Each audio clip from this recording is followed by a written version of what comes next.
Hello, this is Shira, and this is the Taurus full moon lunar eclipse outlook for November 19th, 2021. So let's get started. And we have the full moon in Taurus at 27 degrees in opposition, of course, on this full moon in Scorpio at 27 degrees. Now we also have Mercury at 21 degrees Scorpio, and we have Mars at 13 degrees Scorpio. So right now we have a bit of some intense Scorpio passionate energy.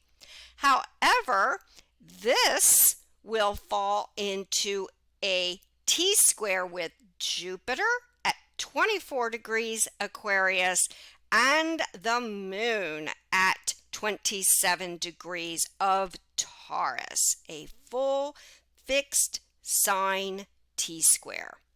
So first we have Mercury with a wide conjunction to the Sun, and of course we've got Mars in Scorpio at 13 degrees, and that will make a near exact opposition to retrograde Uranus in Taurus. So that really turns up the volume as far as intensity, opinions, passionate, and yes, drama.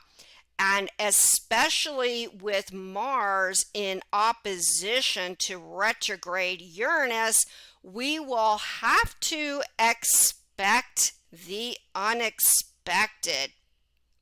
And it is very important that we don't get involved with needless conflicts and drama at this time. Now, just before the full moon lunar eclipse, about the 18th, 17th, around about this time frame, there is going to be this exact opposition with Uranus.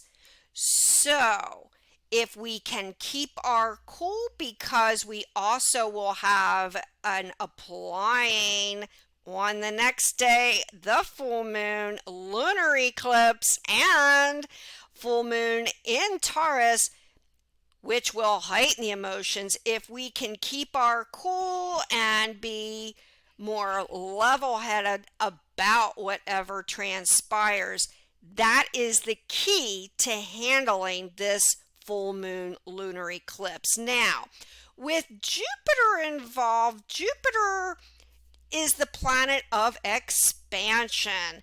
It is the planet of prosperity, the grandiose. So we will have to be rather cautious of making a big deal or really dramatizing and exaggerating events that transpire. Now, wherever this fixed sign T-square is in your personal birth chart will be of utmost importance. However, in a more general sense, we will find these events also connected with the public eye and possibly people of prominence, or not, just some difficult conflicting events that may occur right now. Fights, conflicts, delays, frustrations, aggravations, and so on. But there are some good aspects here. However, on the more mundane level, we will have to watch our spending and losses because we are connecting Jupiter mixed in with this fixed sign T-square. For example, you may have in your personal birth chart, you may have the lunar eclipse full moon on your second house, which falls into the fixed T-square. So you will have to be careful of spending or any values that you may have to be watchful of. To be careful of investments or in general money financial losses. Now let's look at some more positive aspects here. We have this Scorpio trio, which is only going to turn up the volume drama-wise, yes, but we also have Neptune in very compassionate, even at retrograde, which, by the way, will go direct in December.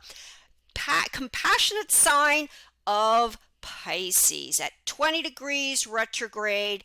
And this makes a very wide trine on the 19th to Scorpio, a more closer trine to Mercury in Scorpio, and an applying trine with Mars. And that really softens this harsh T-square right now.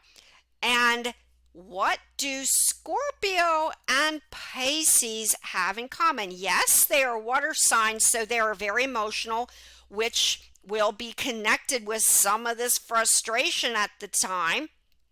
But Scorpio and Pisces are about compassion, and they are healers. However, Scorpio, somewhat, maybe even a little more so, like Pisces and Neptune, is connected with the mysterious, the unknown, and secrets. So publicly, there may be some information held from us that we have yet to find out about, and this may or may not be rather comfortable. In our personal life, this aspect also applies. So there may be some information withheld that, oh, now we found out the truth, or now we found out some information that we never thought that would be brought out, or it's, well, unexpected secrets and information.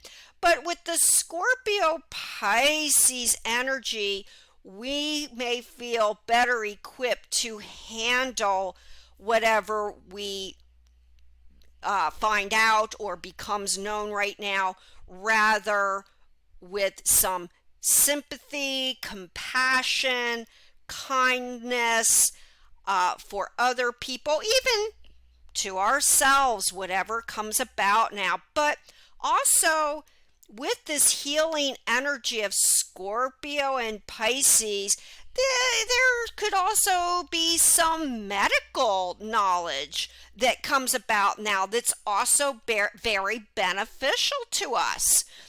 Some healing remedies, and that could be esoteric, or this could be standard medicine. Some cures possibly, but nonetheless possible knowledge that will be healing and beneficial, and that may be popular. Also, we've got Venus in very practical, sensible, serious-minded Capricorn right now, and on the 19th that makes a sweet Earth-water sextile to Mars, and Mars is about action. So we will apply our aggression or our frustration and channel that into a more practical, down-to-earth, common sense, sensible approach. And that's the positive we must take away in this chart. Now, in early December, Venus will apply a conjunction with Pluto, so that may up the intensity at times in our business and personal life, love life, but I think overall we will handle it rather constructively. And of course, later on, moving into December, then we finally have an applying sextile to Neptune.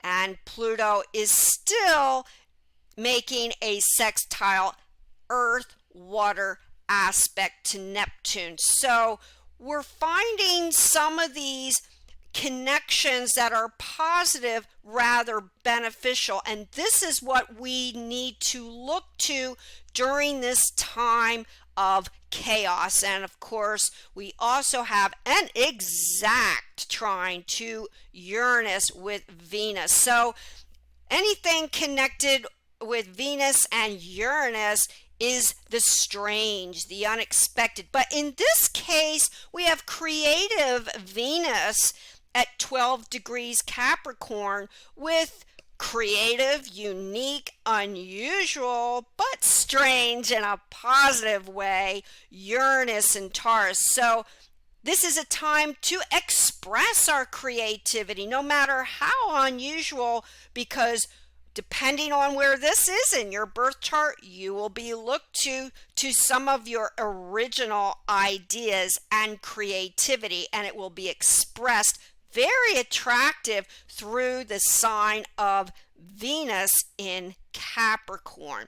We must watch our speech as well, as Mercury is also going to be in a wide conjunction with the Sun and the Mars in Scorpio. So although there is a barely there conjunction with Mercury, Scorpio can be rather sarcastic, and this may set off some issues either publicly or through the internet, social media. However, in our personal lives, off with some of the drama. So yes, be cautious of what you say. Tone down your speaking and whatever you have to project verbally. Be very cautious. But we do have the positive aspects with the trine to Neptune, with the trine to Uranus, and even with the T-square. And keep some of the secrets in bay, take a practical approach, be more focused, don't exaggerate too much, be more objective than fixed, and this lunar eclipse and Taurus full moon will be rather brief. If you'd like to get in touch with me, my contact information is down below.